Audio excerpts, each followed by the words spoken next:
आलोक sir centre centre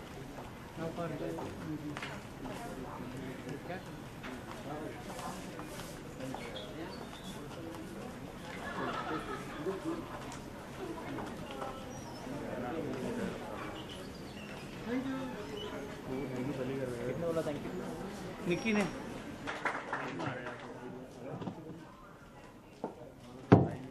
सब लोग बाद में है ना पहले वीडियो करने दो। साथ ही अब दादाजी आ गए तो दादी भी आनी चाहिए। हिमानी शिवपुरी जी प्लीज।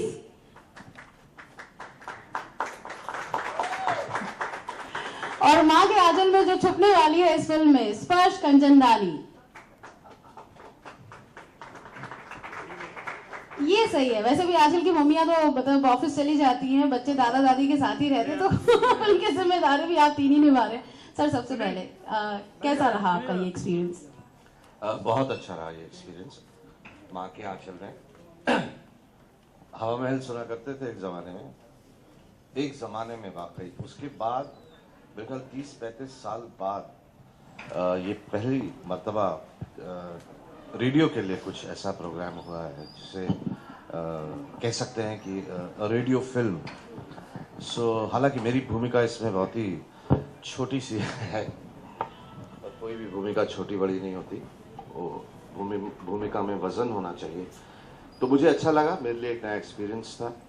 और जो जुज़ है, जो आत्मा है इस शो की, वो एक बहुत ही अच्छी और नेक लाइन पे है कि बच्चियों को आगे बढ़ना चाहिए, अग्रसर होना चाहिए जिंदगी में।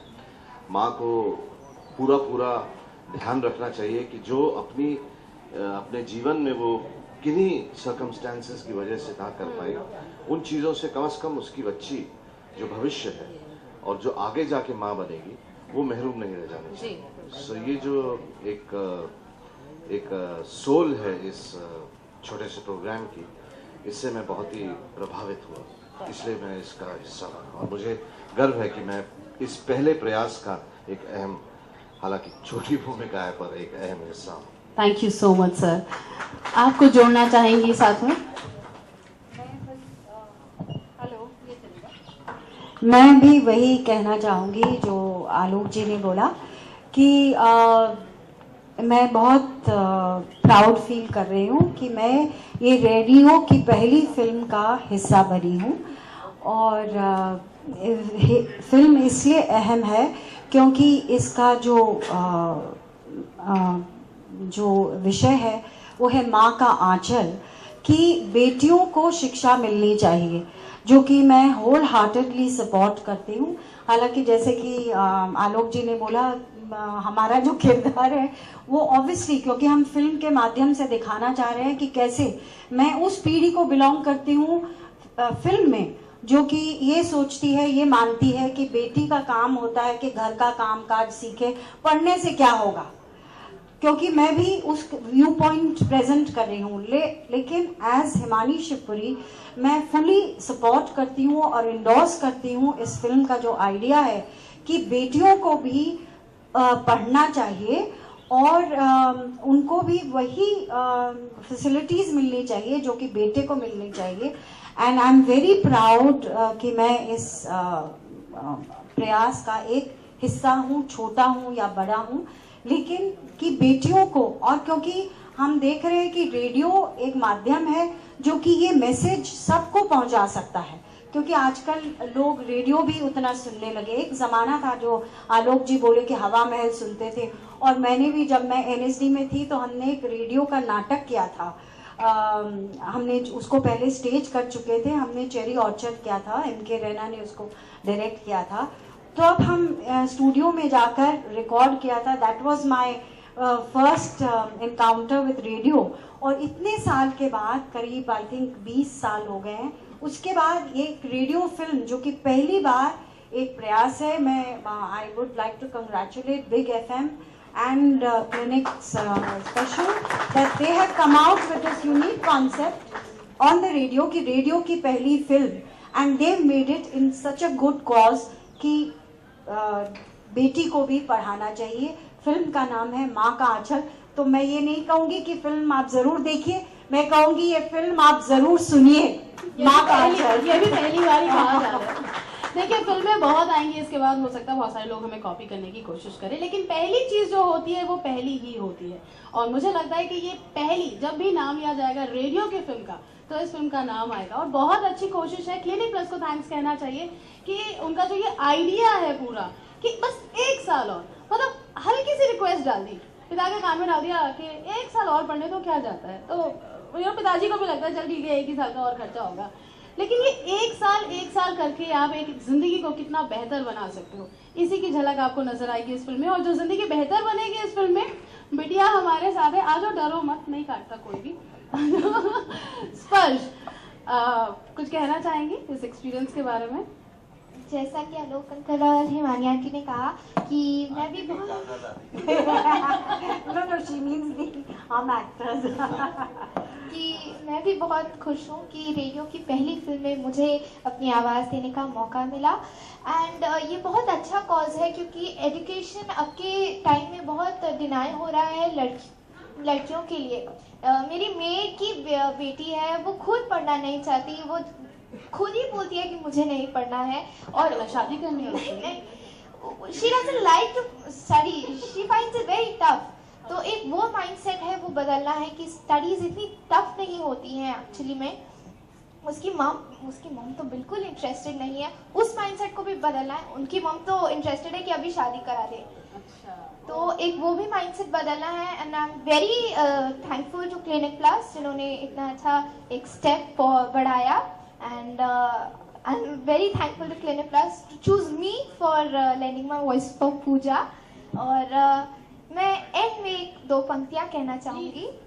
मंजिलें उन्हीं को मिलती हैं, मंजिलें उन्हीं को मिलती हैं जिनके सपनों में जान होती है।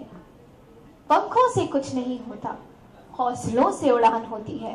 क्या बात है, वेरी वेल।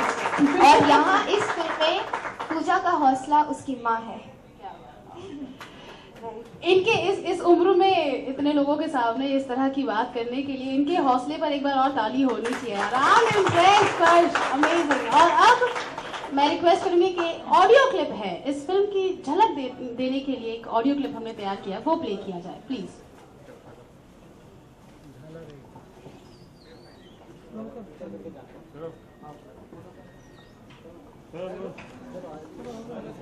अरे अभी ऑडियो प्ले हो रहा है।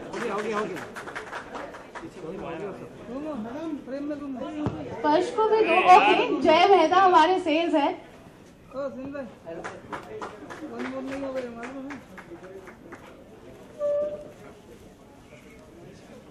ऑडियो क्लिप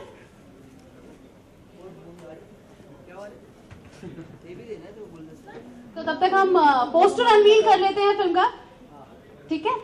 तो रेडियो की पहली पिक्चर माँ तेरे आंचल में का पोस्टर मैं चाहूंगी कि अनवील किया जाए। 1 मिनट बाद में 2 बार होगा।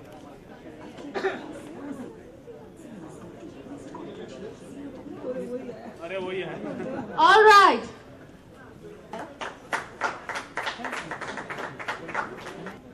सेंटर में रख दो, सेंटर में। थोड़ा पीछे हो जाओ, थोड़ा पीछे आ जाओ, वाइड में मिलना चाहिए। बैठ जाओ किधर नीचे। हाँ जी, यो नहीं चुप रहे।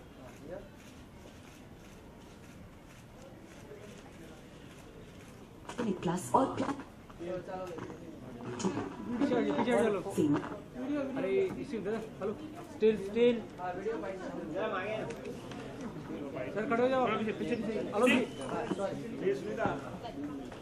खास बात नजर आई जो आपने इस फिल्म के लिए तुरंत हाँ कर दी? भाई बहुत ही महत्वपूर्ण सब्जेक्ट है कि बेटियों को भी पढ़ाना चाहिए, और मैं इसको फुली बिलीव करती हूँ कि बेटियों को भी उतना ही पढ़ाना चाहिए कि जितना आप अपने बेटे को पढ़ाते हैं। मैं अपना एग्जाम्पल देती हूँ कि मेरे साथ भी ऐसे ही होता था कि मम्मी बोलती थी ये क्या, क्योंकि मैं बड़ी किताबी कीड़ा थी, तो मैं बुक पढ़ती रहती थी, पढ़ाई में बहुत होशियार थी। तो मेरी मम्मी मेरे पापा से बोलती थी कि देखो ये घर का काम वाकई नहीं करती। I am talking from my personal this thing. तो मेरे पापा ये बोलते थे कि भैया एक तो बेटी, भाई अगर बेटा खेल रहा है तो उसको भी खेलने दो। मैं खेलती नहीं थी, मतलब मैं ड्रामा में पार्टिसिपेट करती थी, डांस में करती थी, कि इसको घर का काम मेरे पापा बोलते थे जो इसका शौक है उसको पूरा करने दो, क्योंकि पापा उसका एग्जाम्पल देते थे कि जवाहरलाल नेहरू की भी एक ही बेटी थी, इंदिरा गांधी, तो उनको कभी बेटे की कमी महसूस नहीं हुई। तो यही फिल्म भी इसको प्रोपगेट करती है कि बेटी को भी पढ़ाना चाहिए, जो कि मैं विश्वास करती हूँ। इसलिए मैंने इस फिल्म में, क्योंकि एक तो बहुत ही यूनिक, पहली बार ये रेडियो की फिल्म बन रही है। फिल्म पर्दे की होती है लेकिन रेडियो के लिए फिल्म बन रही है, और फिल्म बन रही है, it's not a commercial film या कुछ ऐसी मजाक कॉमेडी फिल्म नहीं है, ये एक शिक्षाप्रद फिल्म बन रही है।